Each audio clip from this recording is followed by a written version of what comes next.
નમસ્કાર, હું આમ આદમી પાર્ટીમાંથી મનોજ સોરઠિયા। આજે ગુજરાતની અંદર આમ આદમી પાર્ટી એક મજબૂત વિપક્ષ બનીને ઉભરી છે। ગત સ્થાનિક સ્વરાજની ચૂંટણીઓમાં આમ આદમી પાર્ટી બીજા નંબરે રહી। 34 જિલ્લા પંચાયતોમાંથી એક જિલ્લા પંચાયત વિપક્ષ જીતી છે, આમ આદમી પાર્ટી જીતી છે। ગુજરાતના લોકોએ આમ આદમી પાર્ટી પર વિશ્વાસ વ્યક્ત કર્યો છે। ગુજરાતના લોકો ઈચ્છે છે કે ગુજરાતમાં એક નવો પક્ષ, એક નવી પાર્ટી, એક નવો વિકલ્પ આવે અને એનું પ્રમાણ આ સ્થાનિક સ્વરાજની ચૂંટણીમાં જોવા મળ્યું છે। આ ખુશીની અંદર આમ આદમી પાર્ટી જ્યારે ગુજરાતનો બીજા નંબરનો પક્ષ બન્યો છે, ત્યારે આમ આદમી પાર્ટીના રાષ્ટ્રીય સંયોજક શ્રી અરવિંદ કેજરીવાલજી આગામી 24, 25 અને 26 તારીખે 3 દિવસીય ગુજરાતની મુલાકાતે આવી રહ્યા છે। આ મુલાકાત ગુજરાત આમ આદમી પાર્ટી માટે ખૂબ જ મહત્વની મુલાકાત છે।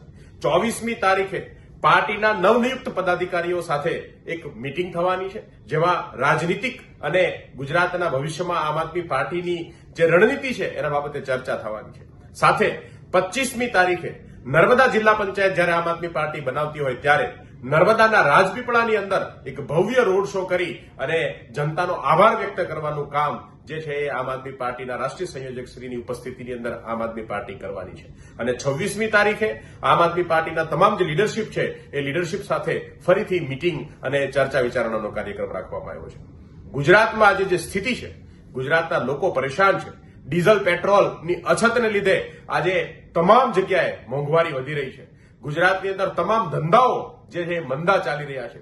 વીજળીના અભાવે લાંબા લાંબા પાવર કટ લાગી રહ્યા છે। એવા સમયે 30 વર્ષથી ભાજપને વારંવાર મત આપવા છતાંય આજે જે ગુજરાતની સ્થિતિ છે એ સ્થિતિથી ગુજરાતના લોકો થાક્યા છે, ગુજરાતના લોકો પરેશાન છે। ત્યારે આમ આદમી પાર્ટી એક વિકલ્પ બની, એક આશાનું કિરણ બનીને ઉભરી છે। હું નર્મદા જિલ્લાના તમામ લોકોને વિનંતી કરીશ અને આહવાન કરીશ કે આવો આપણે સાથે મળી અને આમ આદમી પાર્ટીના રોડ શોને ભવ્ય રોડ શો બનાવીએ, આમ આદમી પાર્ટીને આશીર્વાદ આપીએ। જય હિન્દ, જય ભારત।